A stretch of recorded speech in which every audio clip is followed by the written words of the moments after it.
अस्सलाम वालेकुम, मेरा नाम है सदस मिर्ज़ा और आप देख रहे हैं मेरा व्लॉग। जनाब आरिफ अलवी इमरान प्रो मैक्स उन्होंने आखिरी दिनों में भी साबित कर दिया कि उनकी वफादारियां जो हैं वो इमरान खान और इस जमात के साथ हैं। जिस अहदे पे उनको बिठाया गया है उनकी ज़िम्मेदारियां और उनकी वफादारियां कभी भी उस अहदे के साथ भी नहीं रहीं और पाकिस्तान के साथ भी नहीं रहीं। हम ये बात करते रहे कि ये शख्स जिसने आज फिर असम्बली को मुस्तरद किया है, असम्बली के इजलास को बुलाने वाली असम्बली के ऊपर इन्होंने दस्तखत नहीं किए, जिसको फिर निगरान हुकूमत ने भी रिजेक्ट कर दिया है। और निगरान हुकूमत के ज़राए हमें ये बताते हैं कि 28 फरवरी को स्पीकर राजा परवेज़ अशरफ जो हैं वो इजलास 29 फरवरी को बुला लेंगे आइन के मुताबिक। एनी हाउ ये सब कुछ तो हो जाएगा, लेकिन जनाब आरिफ अलवी साहब इमरान प्रो मैक्स के बारे में मैं कुछ बताता चलूँ कि इस शख्स को उस दिन अगर सज़ा दी जाती जिस दिन इसने गैर कानूनी तहलील वाली असम्बली के ऊपर दस्तखत किए थे और असम्बलियों को तहलील किया था, जिसको सुप्रीम कोर्ट ऑफ पाकिस्तान ने नल एंड वॉइड कर दिया था। मेरे ख्याल से उसी वक्त हम एक बहुत बड़े बुरहान से इन 1.5 सालों में जिस तरीके से हम गुजर रहे थे, पंजाब असम्बली का आप लोगों ने तमाशा देखा, हमजा शहबाज, फिर परवेज़ इलाही, फिर हमजा शहबाज, फिर परवेज़ इलाही, उसके बाद निगरान हुकूमत, फिर इस्तीफ़ा दिया, फिर असम्बलियाँ तहलील की। ये तमाम तर चीज़ें जो हमने एक आइनी बुरहान पाकिस्तान के अंदर, आइनी बुरहान तो मैं नहीं कहूँगा, पाकिस्तान का जो तमाशा लगाया गया इन लोगों ने, मेरे ख्याल से हम बहुत सारी चीज़ों से बच जाते हैं। मैं हमेशा एक बात करता हूँ कि अखलाकियात अखलाकियात अखलाकियात, लेकिन कुछ चीज़ें ऐसी हैं, कुछ जगह ऐसी हैं जहाँ पे मेरे ख्याल से मैं गलत हूँ और हमें अखलाकियात की बातें नहीं करनी चाहिए।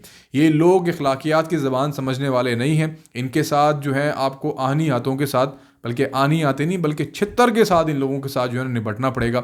ये कल्ट है, ये एक फितना है, इसको आप सियासी जमात मत समझें। अगर ये सियासी जमात होती तो जब पाकिस्तान के ऊपर भारत ने सर्जिकल स्ट्राइक किया था तो पूरी पार्लियामेंट बल्कि पूरा पाकिस्तान एक होके उसने भारत को जवाब दिया, लेकिन वहाँ पर एक शख्स मिसिंग था। उस मिसिंग शख्स, वो आज भी शख्स जो है पाकिस्तान की सियासत से मिसिंग है। जहाँ पाकिस्तान की कोई सॉवरेनिटी की बात हो, पाकिस्तान की सलामती की बात हो, पाकिस्तान की बेहतरी की बात हो, शहबाज शरीफ जो है वो प्रोडक्शन ऑर्डर के ऊपर असम्बली में आया करते थे। उस वक्त भी वो पाकिस्तान के अंदर चार्टर ऑफ इकॉनमी की बात किया करते थे कि आए हम लोग चार्टर ऑफ इकॉनमी बनाएं ताकि आने वाली नस्लें हमारी मुस्तफ़ीद हो सकें, लेकिन ये शख्स कभी नहीं सुनता था बात को। शायद इसके दिमाग में एक बात डाल दी गई थी कि 2029 तक तुम वज़ीर आज़म हो और उसके बाद तुम ताहयात पाकिस्तान के सदर हो। शायद इसके दिमाग में गलत फहमियों की वजह से शायद इसका ये हाल था, हम ये समझते थे। लेकिन आज भी ये शख्स जेल में बैठ के पाकिस्तान की जड़ें खोद रहा है, आईएमएफ को ख़त लिख रहा है। हालांकि आईएमएफ को कोई लेना देना नहीं और आईएमएफ इसमें कुछ करेगा भी नहीं, लेकिन इनके जो एक्शन है बेसिकली ये साबित करते हैं कि ये पाकिस्तान के दुश्मन हैं। आज भी ये लोग बैठने के लिए तैयार नहीं है।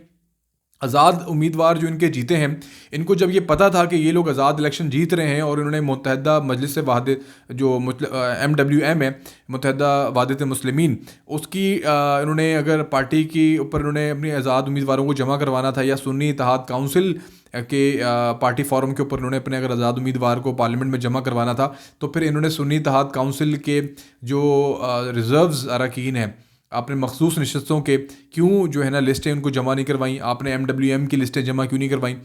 आइन ये कहता है, आइन और कानून ये कहता है कि अगर आपने लिस्टें जमा नहीं करवाई तो इलेक्शन के बाद आप जमा नहीं करवा सकते। लिहाजा कल जो इलेक्शन कमीशन का एक बेंच बैठने जा रहा है, जो कल ये फैसला करने जाएगा कि सुन्नी इत्तेहाद काउंसिल को, जो कि PTI के आज़ाद उम्मीदवार उनके अंदर शामिल हुए हैं, उनको किसी किस्म की कोई मखसूस नशस्तें या ख़वातीन की मखसूस नशस्तें उनको नहीं मिलने वाली।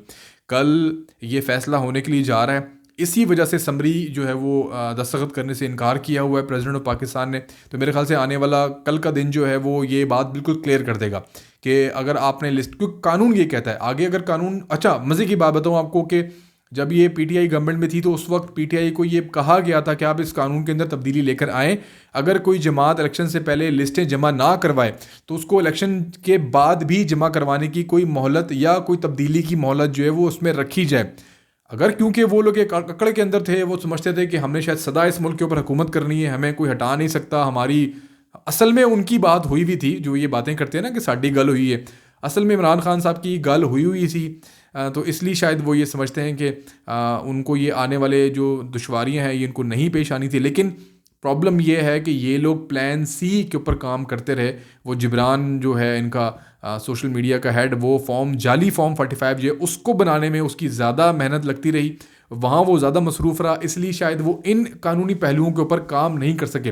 लेकिन बड़ा अफसोस के साथ बात करनी पड़ती है कि गौहर खान जैसे लोग, इतने काबिल वकील भी जो हैं वो PTI के अंदर मौजूद हैं, फिर भी वो ये हरकत करते हुए अगर नज़र आ रहे हैं हम लोगों को, तो मेरे ख्याल से ये शायद इनके कुछ अलग ही प्लान्स हैं पाकिस्तान को लेके।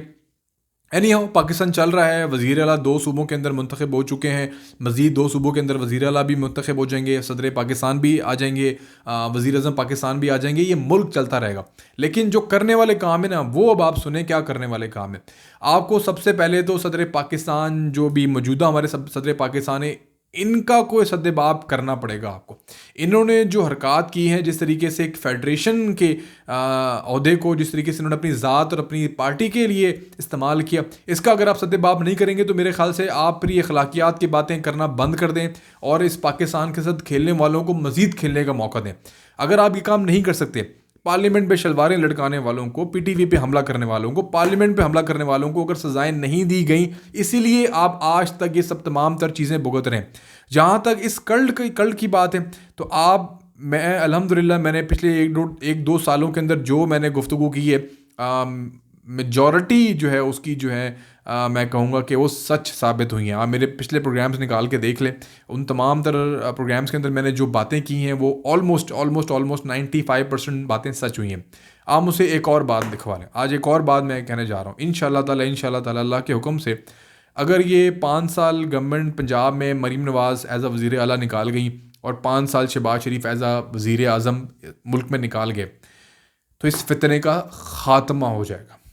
और ख़ात्मे का मतलब अगले इलेक्शंस के अंदर ये बहुत कम सीटों के अंदर रह जाएंगे, 10 से 15 सीटों पे आ जाएंगे। ये मेरा क्लिप संभाल के रखिएगा आप। जहाँ तक KPK की बात है, KPK के अंदर इंशाल्लाह ताला KPK की अवाम ख़ुद अगले 5 साल के बाद के इलेक्शन के अंदर PTI को दफन कर देंगे। और उसकी सबसे बड़ी आप समझ लें कि जो सबसे ज़्यादा हाथ होगा जिस शख्स का PTI को खैबर पख्तूनख्वा में इन 5 सालों में दफन करने में, वो इनके वज़ीर आला गंडापुर का होगा। वो ऐसे ऐसे काम डाल के जाएगा इन 5 सालों के अंदर कि KPK की जो बाशऊर अवाम है वो कानों को हाथ लगा लेगी और तौबा करेगी अल्लाह ताला से कि हमने किस जमात के हाथों बेवकूफ़ बनते रहे और हम लोग किस जमात के हाथे, किस लीडर, एक बेवकूफ़ नाम नेहाद लीडर के हाथों जो हम लोग बेवकूफ़ बनते रहे। ये आप मेरी बातें इंशाल्लाह ताला याद रखें। 5 साल बाद मैं आपको ये क्लिप निकाल के इंशाल्लाह दूंगा, अल्लाह ताला ने अगर ज़िंदगी दी। बाकी जो ये अखलाकियात की बातें करते हैं, मैं फिर ये बात करूँगा कि आपको कानून साजी करनी पड़ेगी, आपको सज़ाएं देनी पड़ेंगी। 9 मई के करता धर्ताओं को अभी तक सज़ाएं नहीं दी गई हैं। पार्लियामेंट तोड़ने वालों को, पार्लियामेंट में हमला करने वालों को सज़ाएं नहीं दी गई हैं। अगर ये काम नहीं होंगे तो आप यकीन करें पाकिस्तान और पाकिस्तान के साथ आप असल में ये गद्दारी करेंगे। आपको ये जो आर्टिकल 6 की बात करते हैं, डेफिनेटली आर्टिकल 6 बहुत मुश्किल जो है वो एक इल्ज़ाम है, या आप उसके ऊपर कार्रवाई इतनी आसान नहीं है। वकला भी ये बात करते हैं कि आर्टिकल 6 लगाना जो है वो एक बहुत भारी काम है। लेकिन अगर आप आर्टिकल 6 नहीं लगा सकते तो फिर कानून में कोई ऐसी आप गुंजाइश पैदा करें कि ये सदर पाकिस्तान के होते हुए, जब आप सिटिंग प्रेसिडेंट हैं, अगर उसके होते हुए भी अगर इस तरह की हरकत हो रही हो, एक सदर पाकिस्तान के ऑफिस को सियासी जो है वो दफ्तर के तौर पर इस्तेमाल किया जा रहा हो, तो कोई ना कोई गुंजाइश तो मौजूद हो कि उस शख्स को आप उठा के बाहर फेंक सकें या उसके खिलाफ कोई कार्रवाई कर सकें। चीफ जस्टिस जो सिटिंग चीफ जस्टिस हैं काजी फायद ईसा, इनके खिलाफ रेफरेंस इन्होंने डाला आरिफ अलवी साहब ने, कोई एक्शन नहीं हुआ। वो रेफरेंस बुरी तरीके से नाकाम हुआ, कोई एक्शन नहीं हुआ।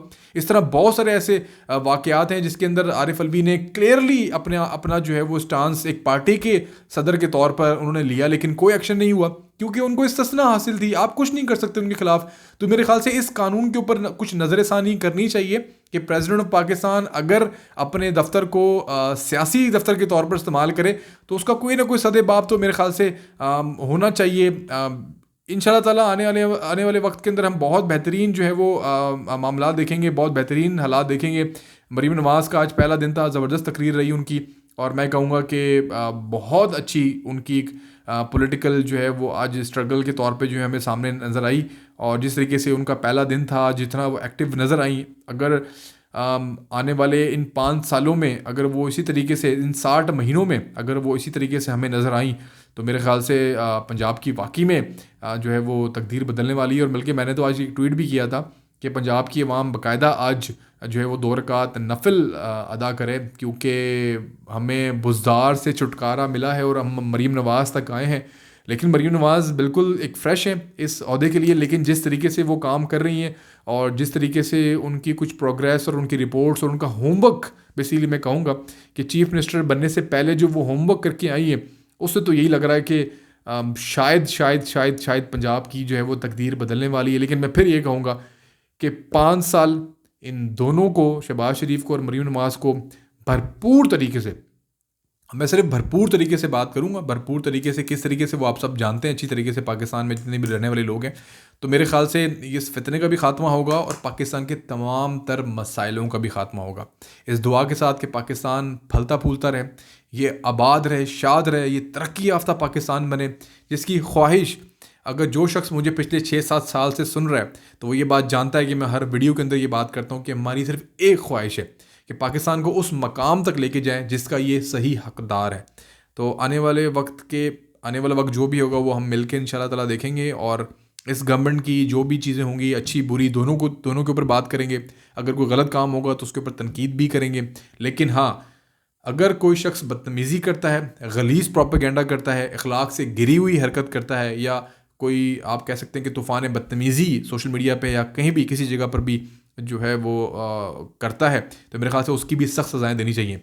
जब तक इस मुल्क में सज़ाएं नहीं दी जाएंगी तब तक इस मुल्क का कुछ भी नहीं होने वाला। आप ये मेरी बात लिख लें। ये लोग नारेबाजियां करते हैं, लोगों को सड़कों पे मारते हैं। हमारे एक अंजुम जो है वो एक स्टेज जो एक्टर हैं, उनको जिस तरीके से मारा गया, किधर हैं सज़ाएँ, किधर हैं अदालतें? क्या इस तरह के वाक़यात के ऊपर सज़ाएँ नहीं होनी चाहिए? बहुत सारी ऐसी चीज़ें हैं जिसके ऊपर कानून जो है वो हमें नज़र नहीं आता। जब इस मुल्क में कानून की हुक्मरानी हमें नज़र आनी शुरू हो जाएगी तो मेरे ख्याल से बहुत कुछ चेंज होना शुरू हो जाएगा। और सिर्फ बातें नहीं, बातें एक और शख्स बड़ी किया करता था, जलसों के अंदर बड़ी बातें किया करता था, लेकिन बाद में आपके सामने कि जितनी लाकानूनियत उसके दौर के अंदर हमने पाकिस्तान में देखी है, शायद ही पाकिस्तान के अंदर हम लोगों ने देखी हो। तो मेरे ख्याल से बहुत सारी ऐसी चीज़ें हैं जिनको ठीक होना ज़रूरी है और अमली तौर पर हमें नज़र आना ज़रूरी है उन तमाम तर चीज़ों का। मुझे दीजिए इजाज़त। अल्लाह हाफ़िज़।